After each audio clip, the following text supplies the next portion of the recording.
Should we rebuild the framework from scratch? Every QA lead knows the answer is usually yes.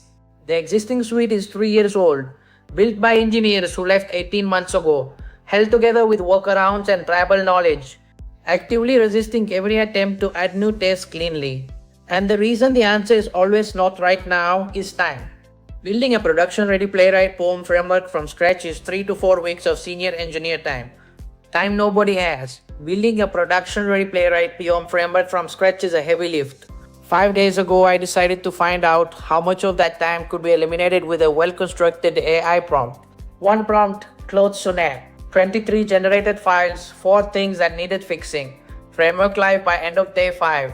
Today I'm walking you through everything: the prompt architecture, every major file, the 4 failures, and the actual cost. Let's go. Before the code, the principle that makes everything else work. The difference between a prompt that generates a toy framework and one your team can use is the quality of the constraints you provide. If you generate a Playwright test framework, you get a skeleton. Nothing your team would actually use. If you encode your product context, tech stack, and architectural preferences, you get something else entirely. That's the entire thesis. The prompt is the deliverable. Treat it like one. Now let's build it. Let's dive into the full prompt and code walkthrough, annotated section by section. Here is the complete prompt that generated 23 files. I'm going to walk through every section and explain the why. We start by setting the persona. You are an expert SDET architect. Generate a complete production-ready Playwright POM framework. This instruction is not optional. Without it, parsing which code belongs to which file becomes a manual, tedious job. Product context first. The model needs to understand what the application does before it knows what to generate. Even the phrase enterprise teams influence something I didn't explicitly ask for. I'll show you that soon. Now the 6 constraint categories: tech stack, language, and runner versions. These define the ecosystem. Without the expiry detail, the generated fixture assumes tokens don't expire, causing silent failures in long nightly runs. This is the most important section. It encodes your team's engineering standards directly into the generated output.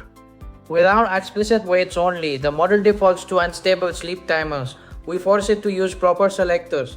We also specify intent-based naming. We want login as standard user, not fill email and submit. Engineering over implementation. The AI cannot deliver what it doesn't know you need. We list 9 explicit deliverables including CI YAML and concurring docs. Now let's look at the generated Playwright config.class. It came with smart defaults right out of the box. Forbid only prevents a forgotten test only from accidentally blocking the entire CI suite. This is senior level protection. Retries are set to 2 in CI but 0 locally. Locally, you want fast failures. In CI, you want to absorb environment flakiness. And trace on first retry saves artifact pace by only capturing the heavy traces when something actually goes wrong. The base class is where the AI made its most valuable decisions. 14 shared methods, all typed, all using explicit waits. Look at wait for element, no wait for timeout, anywhere, exactly as we requested in our architectural constraints. The AI edit assert accessibility unprompted because I mentioned enterprise users. This was a brilliant judgment call. Fill and validate asserts after filling. This catches subtle React controlled input bugs where values don't stick. In LAMP, we see private arrow functions for locators. This ensures lazy evaluation and prevents tail element errors. The methods are named for intent. Login as standard user is self-documenting compared to a list of fill and click commands. The Auth fixture was 90% correct. It handles session caching and storage state reuse flawlessly for most tests, but it missed token expiry during a run. I had to add this 10-minute pre-expiry buffer to handle longer nightly suites. Our test data factory uses deterministic seeds. This means every CI run produces identical data, eliminating randomness flakiness. Finally, the CI YAML. We correctly set up 4 parallel shards for efficiency, but I had to fix the browser cache key. I added a script to extract exact browser versions for cache key, ensuring we never run against outdated binaries. Any honest account must include the failures. Here are the 4 things I had to fix manually. Fix 1. Hard waits. The AI knew the no sleep rule but still slipped in 2 wait for timeout calls as fallbacks. Review your base classes. Fix 4. WebKit compatibility. A CSS pseudo-selector worked in Chrome but failed silently in WebKit. I swapped it for a robust get by role locator. Real timeline, no rounding. Here is exactly how we spent those 5 days. Days 1 to 3 were about the prompt, gap analysis for edge cases, and infrastructure. Most of the 23 files were born on day 1. Day 4 was the most important. A junior SDET onboarded in just 47 minutes. By day 5, the framework was live for the whole team. 4 honest caveats before you try this at home.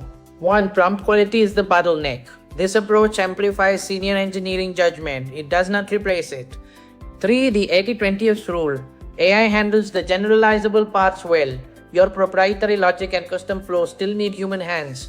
The senior engineer time didn't disappear, it shifted from 160 hours of scaffolding to 15 hours of reviewing and extending.